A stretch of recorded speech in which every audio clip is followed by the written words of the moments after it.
tá? Pra vocês. Mas tudo tem um porém, tá? O que aconteceu com o meu motor foi um bagulho bem feio, mano. A bomba de óleo entupiu e faltou óleo, mano. Então vocês já imaginam o que aconteceu já, né? Pra quem é mecânico, ou quem entende um pouco, tem um pouco de conhecimento. Tô fazendo esse vídeo pra mostrar pra vocês como que é a nossa vida é cheio de imprevistos, de lutas altas e baixas, tá? Então agora eu vou ter que fazer o motor tudo de novo do zero. E agora eu quero mostrar pra vocês como que é meu motor, tá? Eu quero tipo mostrar pra vocês como que é ele, como que tá a condição. Vou tirar agora o cabeçote, tá? Eu vou mostrar pra vocês como que ele é. Então espera aí, aguarde, gente. Aí, galera, o motor tá zero, cara. Tá zero mesmo. Só que a bronzina foi pro beleléu, tá? A bronzina foi pro beleléu. Motor bem bom, bem conservado mesmo, tá?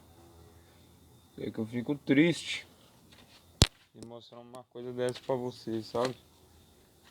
Ó, que o outro lado dele desmontado, tá tudo estucho ali.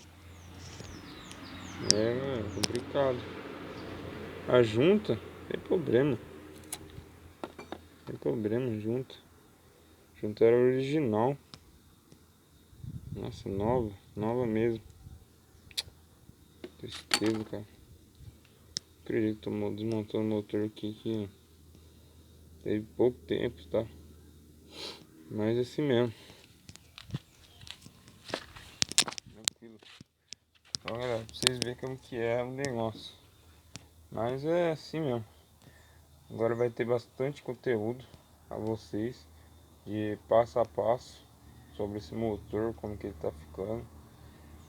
Eu vou finalizar por aqui que eu tenho mais coisa para eu fazer depois. Mas aí tá aí a surpresa aí pra vocês. Ele é 1.8, olha como que é 1.8. Botãozinho é grande, hein? Mas é isso mesmo, galera. Falou pra vocês aí, tá? Que deixa nos comentários, tá? Vira inscrito, quem quiser vira inscrito, aperta lá no sininho, lá pra virar, pegar todas as recomendações dos vídeos meus. E vai ter muito vídeo por aí ainda. Falou pra vocês aí, é nóis.